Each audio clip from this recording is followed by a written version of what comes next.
Irmãos, a gente está uma série de mensagens. Começamos na semana passada a trabalhar as 7 igrejas da Ásia, né?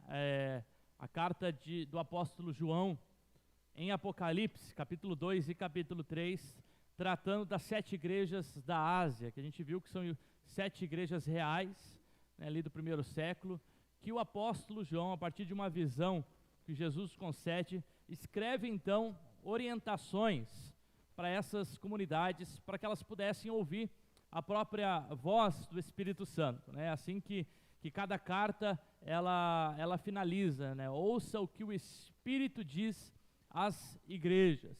E hoje eu gostaria de tratar com vocês acerca da carta de Jesus para a igreja de Esmirna.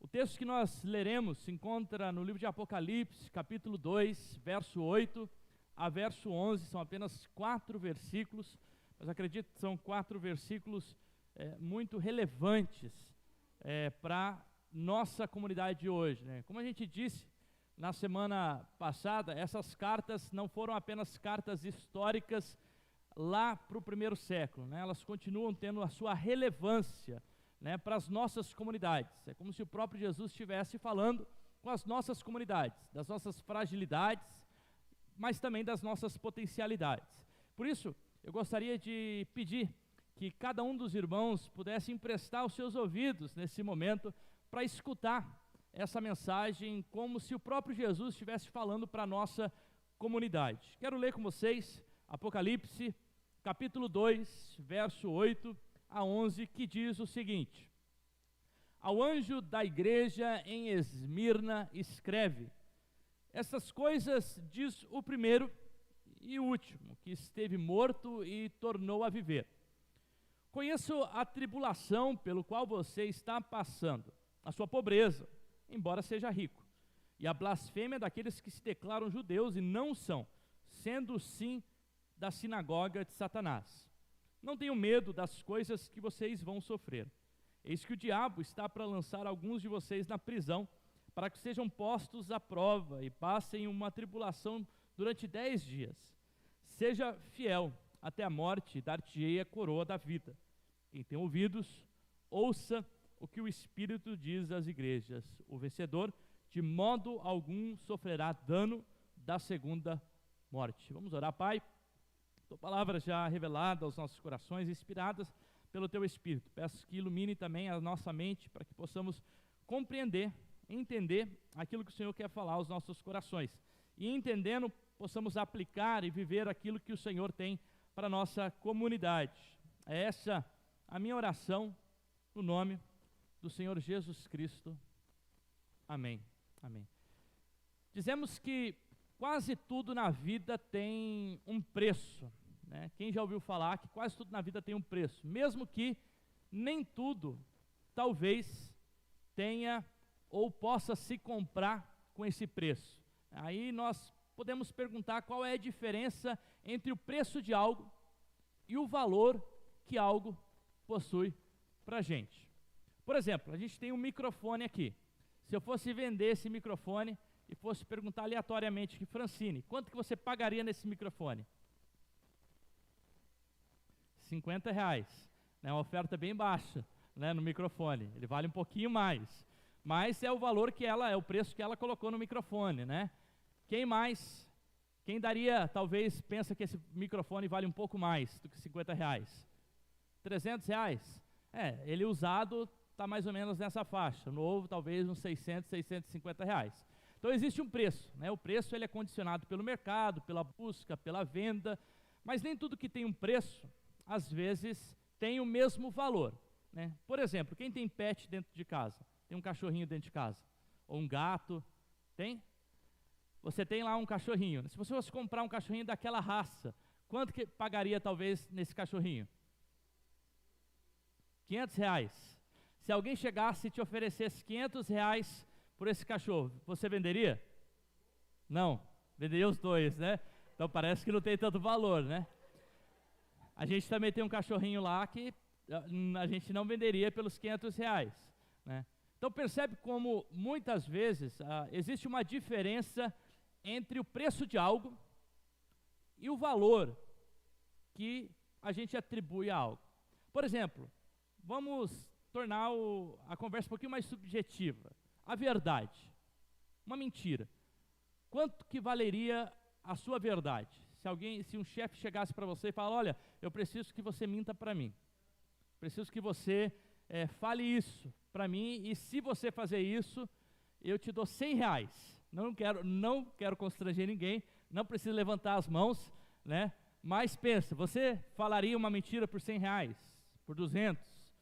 Não é para responder, irmãos, tá? Por R$1.000, tá? R$10.000. Então, percebe que para algumas pessoas, talvez os R$100 já chegaria no negócio, né? Já mentiria, talvez pelos primeiros R$100. E talvez algumas pessoas, a verdade tem um valor tão grande que nem sequer pelos R$10.000 essa pessoa colocaria a sua integridade ou a sua verdade em jogo. Isso porque há uma diferença muito grande entre a precificação de algo e o valor que algo possui. O texto que foi escrito para a igreja de Esmirna fala sobre a fidelidade dessa igreja, sobre a lealdade, a fidelidade dessa igreja a Jesus. Qual é o preço da nossa fidelidade a Jesus? Quanto que vale a nossa fé? Quanto que vale a nossa lealdade à pessoa de Cristo? Percebe que na nossa consciência a gente falaria que a fé não tem preço, né? Que a fé ela tem um valor inegociável. No entanto, muitas vezes na prática não é isso que acontece. Muitas vezes barateamos a nossa fé e que por qualquer troco, né, por qualquer troca de favor, a gente já vive como se a gente não cresce. Hoje nós tivemos um momento aqui de orar pela igreja perseguida, por aqueles que são perseguidos. E a gente fez isso intencionalmente, porque ao fazer a leitura dessa carta do apóstolo João, ou de Jesus para Esmirna, a gente vê que a igreja de Esmirna é o protótipo, é a figura da igreja perseguida, da igreja que sofre por conta de Jesus, da igreja que ainda sofre perseguição física. E aqui eu não estou falando de perseguição mental, ou de, muitas vezes, os nossos achismos, né? No Brasil a gente é perseguido, né? Quando de fato não há uma perseguição, né, ao cristianismo no Brasil. Pelo contrário, às vezes nós banalizamos a nossa fé justamente pelo fato de que nós temos uma comodidade muito grande na forma de expressarmos a nossa fé. É na igreja na cidade de Esmirna que acontece uma história que é muito típica, ou que é uma exemplificação daquilo que João está dizendo aqui, dessa igreja que passa por tribulação, uma igreja pobre, uma igreja que sofre blasfêmia, mas é uma igreja que continua perseverando, continua fiel, continua leal ao próprio Jesus. No segundo século, cidade de Esmirna, nós temos um dos pais da igreja que chama Policarpo de Esmirna, que foi colega ou discípulo de João. Quando João escreve essa carta para a igreja de Esmirna, possivelmente Policarpo tinha seus 18, 19, 20 anos de idade. Policarpo morre ali por volta do ano 155. Algumas pessoas vão dizer que ele morreu no ano 167. O segundo século é conhecido como o século da perseguição da igreja. O século onde os imperadores romanos ativamente procuravam aqueles que eram cristãos para perseguirem os cristãos. E a gente conhece na história muitos dos espetáculos, inclusive que eram feitos com aqueles que professavam a fé, como eram jogados a animais, né, eram mortos de forma cruéis, ou seja, eram verdadeiros mártires da fé, pessoas que morreram por conta do Evangelho. E Policarpo, no ano 155 ou 167, né, quando ele é levado para o seu julgamento, um pouco antes ele tem um sonho, e ele sonha que o seu travesseiro está pegando fogo, né? E ele fala então com um dos seus companheiros que ele havia recebido uma revelação, e aí, nessa revelação ele tinha tido essa visão de que ele morreria por meio do fogo, ele morreria queimado.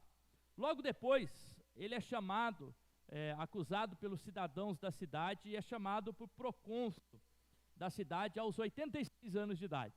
Aos 86 anos de idade, ele é chamado pelo procônsul, e o procônsul então o pergunta: o senhor é o Policarpo? E ele então responde que sim, que ele era Policarpo. E o procônsul então, vendo aquele velhinho amigável, tenta então persuadir para que ele negasse a Cristo, respeitando a idade dele. Diz assim: olha, diga fora aos ateus. E aqui ateus é menção aos cristãos que eram acusados de ateísmo porque eles não idolatravam, não cultuavam um imperador. Então uma das acusações feitas aos cristãos é que eles eram ateus por não cultuarem o imperador. Então o procônsul diz: olha, jura a César e diga fora aos ateus, e eu posso então te livrar. Policarpo olha para aquela multidão e ele diz: por 86 anos eu servi ao meu Senhor e ele nunca me fez qualquer ofensa. Como que eu agora posso blasfemar o meu rei e o meu salvador? Então o procônsul vira para Policarpo e diz: olha, você não sabe que eu tenho o poder de colocar feras ao meu dispor, e que eu posso atirar essas feras para você e você vai morrer. Então se arrependa, né? Chame a César como imperador. E ele novamente respondeu: o Senhor me ameaça com um fogo que queima por 1 hora e depois morre, mas o Senhor desconhece o fogo do futuro e o juízo que está reservado para aqueles que são ímpios. Por que então demoras para me queimar? Faze aquilo que tem que fazer. Então Policarpo é não apenas sentenciado a ser queimado, mas ele é amarrado, queimado, e diz que as chamas não matam. Policarpo então precisa que um daqueles soldados colocasse uma estaca no Policarpo para que ele morresse. Morre assim Policarpo aos 86 anos de idade. Essa é uma das histórias de algo que acontece nessa cidade de Esmirna, para onde a igreja, a carta do apóstolo João é direcionada. Essa cidade, ela era muito conhecida principalmente por sua lealdade ao Império Romano, né? Era uma cidade extremamente leal, tanto que ela foi por 3 vezes condecorada com um título honorário de Neocoros. Neocoros era um título dado a algumas cidades, quando essas cidades eram guardiões, ou guardiã, de templos de culto ao imperador. Então, por 3 vezes essa cidade foi condecorada por ser leal à cidade de Roma. Uma cidade muito antiga, fundada ali possivelmente no ano 1000 a.C., destruída aos 600 a.C., mas que na época de Alexandre o Grande, por volta de 300 a.C., ela é reconstruída. E na cidade, ou na época, então, que João escreve essa carta, é uma cidade muito bela, né, com seus 100 mil habitantes, uma cidade portuária, uma cidade que tinha grandes templos, né, dedicados aos imperadores romanos, e que tinha, ou era conhecido pelos historiadores, pela sua lealdade, mas não a lealdade a Deus, a lealdade ao Império Romano. Cícero, por exemplo, um historiador, diz que a cidade de Esmirna estava entre os nossos aliados mais fiéis e antigos. Livy diz que existia uma lealdade extraordinária nessa cidade, ou seja, uma cidade que é extremamente leal ao Império Romano, né? E é um paradoxo que justamente nessa cidade os cristãos são chamados a mostrarem a sua lealdade a Cristo Jesus, renunciando todo tipo de culto ao imperador, e que pudessem dedicar a sua vida, né, até, se fosse possível, a morte pela causa de Cristo. Existem 3 características que nos chamam a atenção nessa igreja de Esmirna. Primeiro, nós vemos que é uma igreja extremamente pobre, mas que se encontra numa cidade rica. Inclusive Esmirna era conhecida pela sua arquitetura muito bonita, né? Dentre as 7 igrejas que João endereça as cartas, é a única que existe até hoje ali na Turquia. Hoje tem ali possivelmente 250 mil habitantes, por volta de 250 mil habitantes. Uma cidade muito rica, uma cidade muito bonita, onde o comércio era muito florido, né? Mas os cristãos nessa cidade eram muito pobres, justamente porque, por não ter essa troca de favores com o Império Romano, eles então estavam meio que relegados à pobreza, né? Não ter condição de comércio, não ter condição de lucro e outras questões. Além disso, é uma cidade, isso é interessante, que fala, Jesus se apresenta aqui no versículo 8, como eu sou o primeiro e o último, aquele que enfrentou a morte, mas que vive. E a cidade, ela tinha o prazer, né, aqueles da cidade de Esmirna tinham o prazer, o orgulho de dizer o seguinte: olha, nós fomos destruídos lá no ano 600, mas no ano 300 nós florescemos de novo e somos uma das cidades mais importantes e um dos aliados mais fortes ao Império Romano. E aí Jesus, curiosamente, ele se endereça a essa carta dizendo: eu sou o primeiro e o último, eu sou o único que morreu e que verdadeiramente ressuscitou. Ou seja, a verdadeira vida só pode ser encontrada em Cristo Jesus e não na lealdade ao Império Romano. E além disso, uma igreja fiel, aonde a fidelidade ela se voltava ao Império Romano. E como que a gente pode ver essa igreja? Essa igreja de Esmirna representa a igreja perseguida. A gente viu o vídeo aqui da igreja, ou da Portas Abertas, né, que é uma organização que trabalha com a evangelização em países onde o evangelho não pode ser pregado, né, inclusive com a transição de Bíblias para esses lugares, né, de forma oculta, né. Além disso, nós temos a própria a Junta Estadual Batista, a Junta Nacional Batista, a Junta Mundial Batista, que tem os seus missionários, que são chamados para ir justamente nos lugares aonde a gente não vai. Então a mensagem de hoje é para a gente pensar como a gente pode ajudar essas pessoas, né, que vivem nesses contextos de perseguição e precisam mostrar a sua fidelidade para que o evangelho seja pregado nesses contextos. O que nós vemos aqui é que a igreja de Esmirna é uma igreja extremamente fiel, apesar de toda a adversidade. É uma igreja que tem uma fidelidade restrita, uma fidelidade inegociável e uma fidelidade custosa. Como fidelidade restrita, a gente vê que a fidelidade dessa igreja vai ao ponto de entregar a própria vida pela causa do Evangelho. É a pergunta que Paulo faz em Romanos 8, 35 a 39, quando diz: o que nos separará do amor de Cristo? Ou do amor a Cristo? Será a tribulação, será a angústia, a perseguição, a fome, a nudez, o perigo da espada?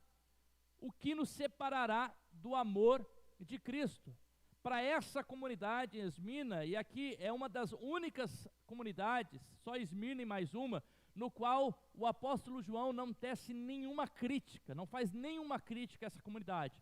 Pelo contrário, né, apesar de ser uma igreja pobre, apesar de ser uma igreja perseguida, apesar de ser uma igreja difamada, Jesus olha para essa igreja como uma igreja fiel, como uma igreja que mantém a sua fidelidade e a sua lealdade à pessoa de Cristo.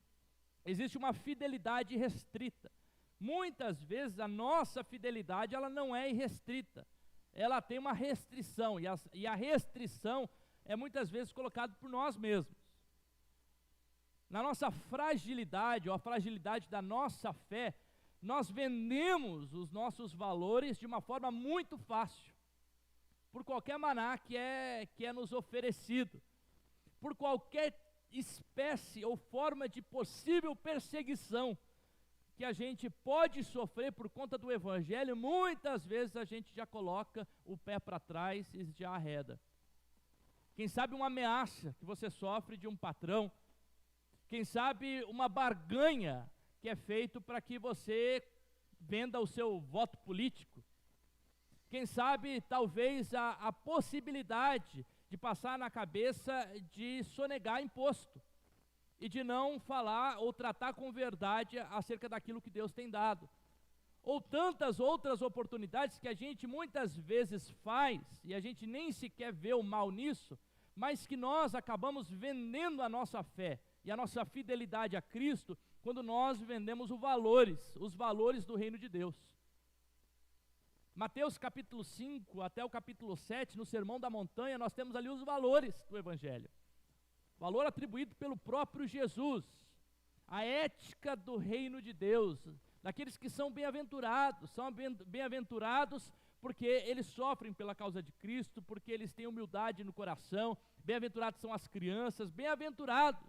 E essa ética, ela é totalmente avessa à ética, muitas vezes moderna, do como se espera que a gente viva a nossa vida, ou de como a gente deve se comportar. Essa igreja tem uma fidelidade inegociável, sabe, não há nada que possa comprar a fidelidade dessa comunidade.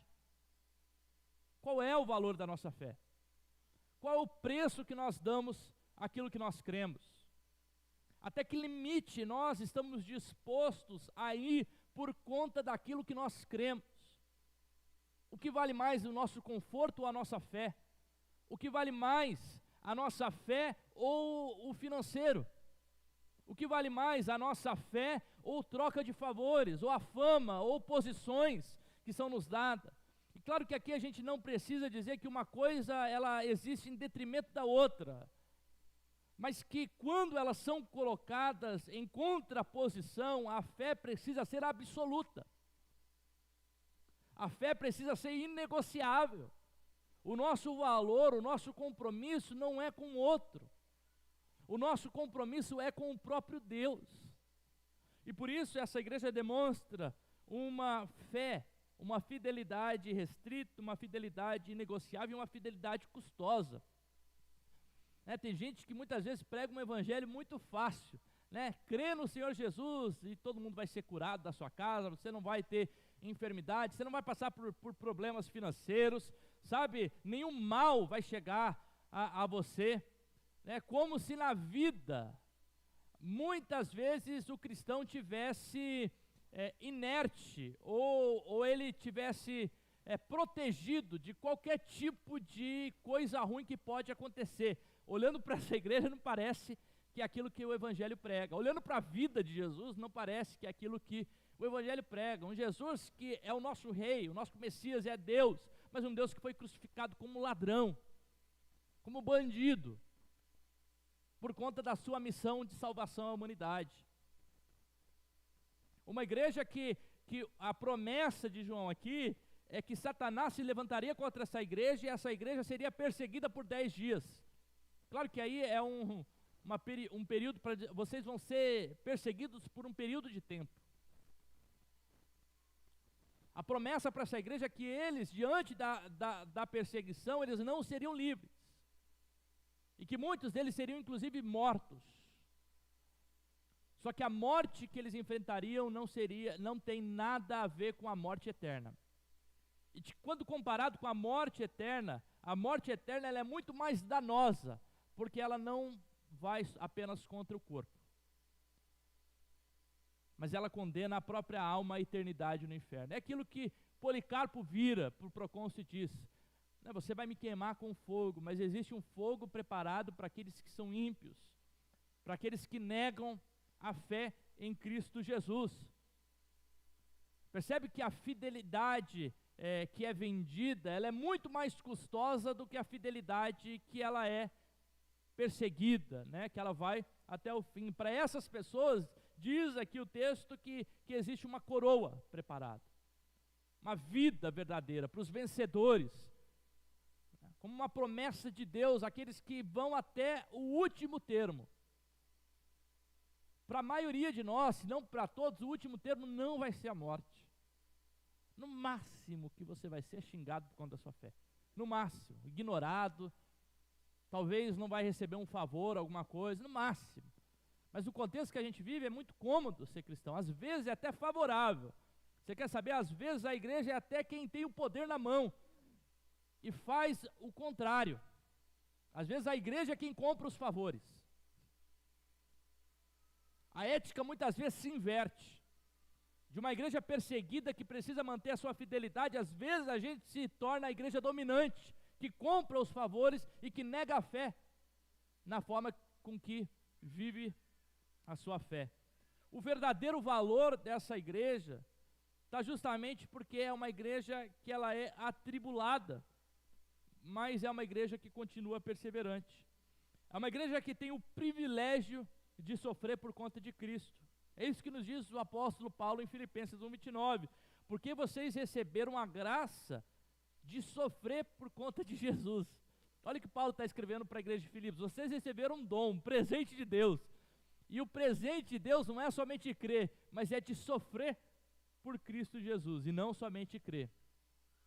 Tornar coparticipante. Todo mundo quer se tornar coparticipante da ressurreição, porque ressurreição é palavra de glória. Ressurreição é palavra de vida. Ninguém quer se tornar coparticipante do sofrimento. Ninguém quer se tornar coparticipante da morte de Cristo. Porque a morte e o sofrimento de Cristo nos custa.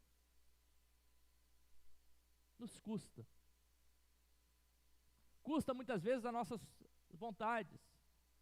Custa muitas vezes os nossos planos pessoais. Custa muitas vezes as dádivas e a riqueza que Deus nos dá. Não como se a gente tivesse que abrir mão, mas quando a gente compreende que tudo é graça de Deus, eu compreendo que tudo que é me dado, não é dado para mim, para que eu seja um receptáculo, mas para que através de mim outras pessoas sejam abençoadas. Sabe o dom de administração que Deus tem te dado? É para que você use isso para a glória dele, para abençoar outras pessoas. O dom de muitas vezes ter riqueza é para que você abençoe outras pessoas. Claro que no processo Deus te abençoa, mas muito mais abençoado é aquele que abençoa do que aquele que recebe.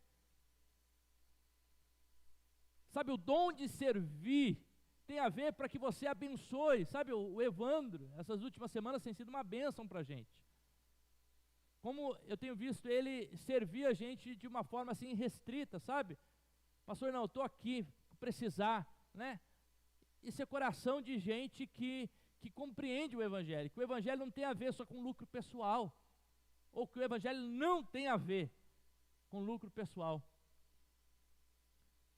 Isso porque 2 Timóteo 3:12 diz que a piedade, ela de fato trará perseguição. Na verdade, todos que queremos viver piedosamente por Cristo Jesus serão perseguidos, né? E às vezes a gente precisa se perguntar, será que a nossa falta de perseguição é justamente porque a gente relativiza a nossa fé?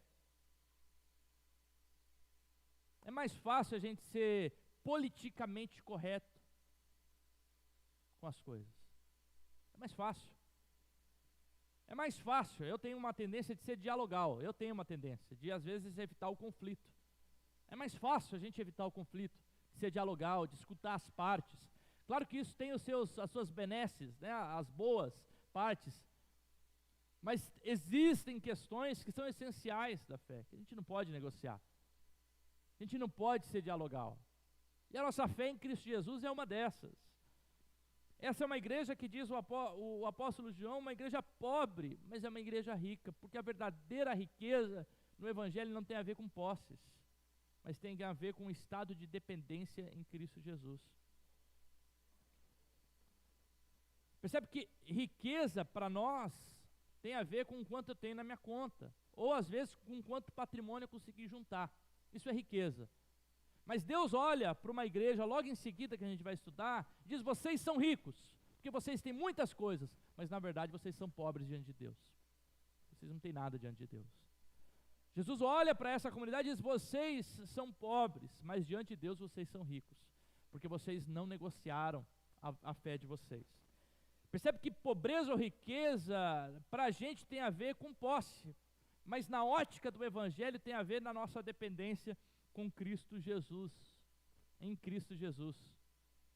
A capacidade que a gente tem de se colocar diante dele, e a palavra utilizada para a pobreza aqui, existem dois termos no grego. O termo pitoroi, que é utilizado aqui no grego, é quase sinônimo da palavra miserável.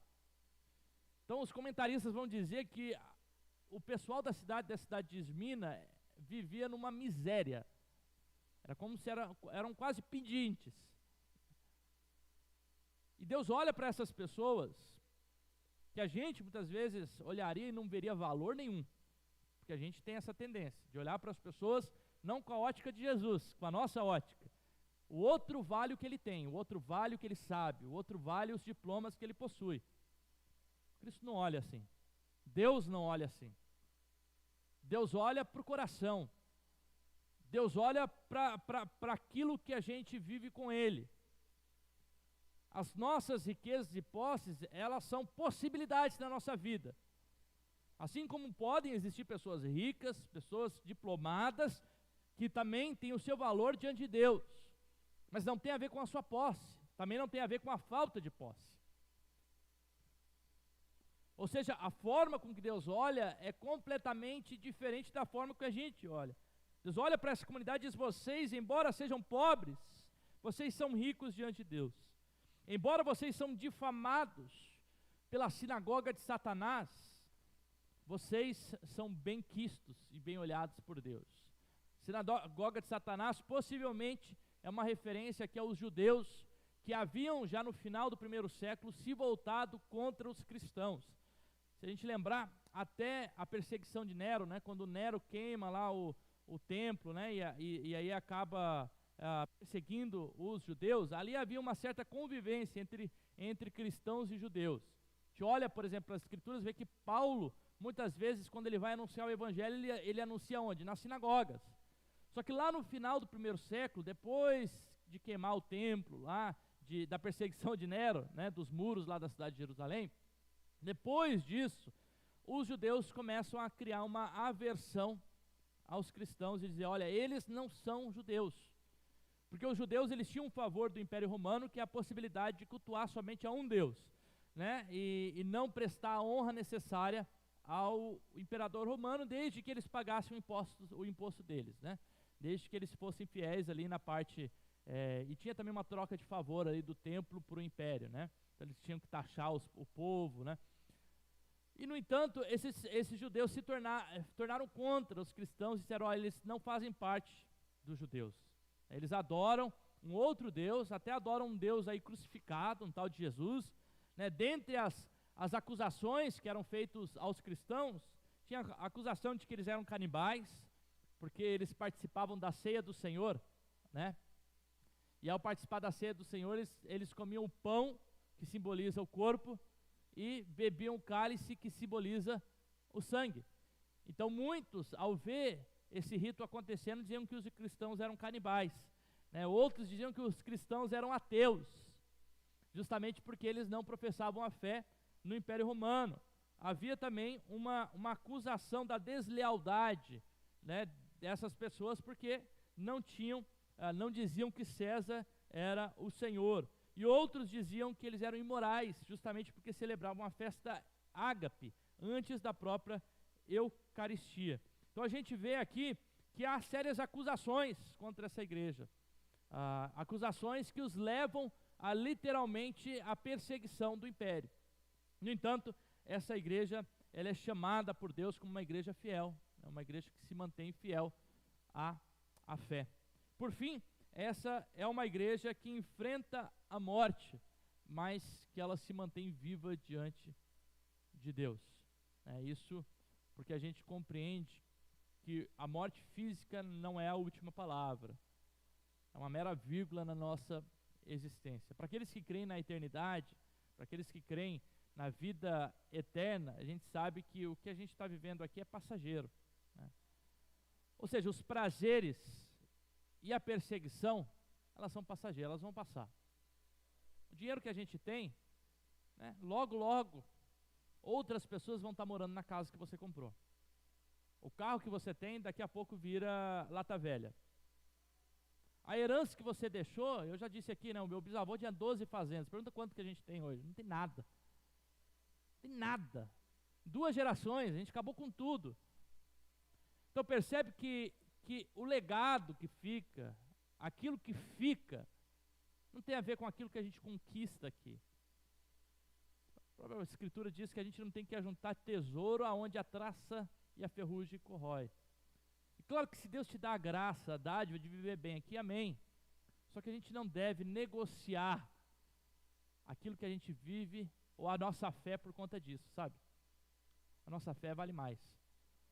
E se você foi chamado para sofrer por conta de Jesus por alguns anos, a palavra que eu tenho é que a glória que nos aguarda é muito melhor. Sofrimento é passageiro. A doença que chegou na tua casa, ela é passageira. Deus pode curar. Deus pode curar. Mas se Ele não curar, é passageiro. Porque a vida que a gente tem é vida diante de Deus. Percebe que as coisas começam a ter uma perspectiva diferente quando a gente compreende isso. Essa verdade da eternidade, que vida ou morte não tem a ver com nossa palavra. Vida ou morte tem a ver com estar ou não em Cristo Jesus. É isso que a Bíblia diz. Aqueles que estão em Cristo Jesus alcançaram a vida e vida eterna. Aqueles que estão fora de Cristo Jesus, ainda que vivem, eles são verdadeiros mortos espirituais. Por isso Deus nos chama, como comunidade, a viver a nossa fidelidade e a nossa lealdade diante de Deus. Quanto vale a sua fidelidade? Quanto vale a sua lealdade? E a minha esperança é que Deus trabalhe no nosso coração, solidificando a nossa fé, para que a gente compreenda que aquilo que a gente possui é tesouro precioso em vaso de barro. Vaso frágil. A gente é frágil. Ó, muito pouco, né? Para que a gente cai, quebra uma perna, acontece algum acidente. Não precisa de muito. A gente é frágil. Mas a mensagem da salvação é a mensagem de vida eterna, vida verdadeira. É mensagem de eternidade. Que Deus possa trabalhar essa palavra no nosso coração, para que a gente olhe não apenas para o preço que a gente dá às coisas, mas para o verdadeiro valor que as coisas possuem. Verdadeiro valor que as coisas possuem. Quero orar por você nesse momento. Te convido a fechar os seus olhos, baixar a sua cabeça. Deus, o Senhor nos sonda, o Senhor nos conhece, o Senhor sabe a intenção do nosso coração. O Senhor olha para essa comunidade de Esmina, Deus, e diz: vocês são difamados, vocês são pobres, vocês são perseguidos, mas saibam que diante de Deus vocês são ricos, vocês são fiéis, e continuem assim, porque vocês vão alcançar a verdadeira vida por meio disso. Deus, essa palavra deveria ser uma palavra de esperança para a gente, deveria ser uma palavra de encorajamento, para que a gente compreenda o verdadeiro valor da fé que foi nos colocada por meio de Cristo Jesus. Deus, que a gente não abra mão daquilo que a gente crê e daquilo que a gente vive por qualquer oferta que nos é feita, Pai. Em tempos políticos, nesse ano que a gente vive, Pai, que nossa fé não tenha valor, que a nossa fé não tenha preço, que nós não possamos nos vender muitas vezes por um voto, por algo que nos é oferecido, mas que a gente olhe como verdadeiros cidadãos que o Senhor nos coloca aqui, para colocarmos e instituirmos os valores do reino de Deus, ó Pai. Nós rogamos, ó Deus, para que a nossa fé esteja solidificada, estruturada, arraizada, Deus, na Tua palavra, no compromisso com a palavra que nós temos com o Senhor, no compromisso que nós temos com o Senhor, Pai. Deus, que a nossa fé não esteja à venda, mas que antes, ó Deus, nós possamos ser fiel, como diz o texto, até a morte, Pai, para que nós possamos receber a coroa da vida, Pai. A coroa que é nos preparada para cada um de nós, para aqueles que estão em Cristo Jesus, ora tarde, ora cedo, Pai, nós nos enfrentaremos com essa realidade, Deus, e que o Senhor firme essa palavra no nosso coração, Pai. É essa a minha oração, no nome do Senhor Jesus Cristo. Amém, amém, amém.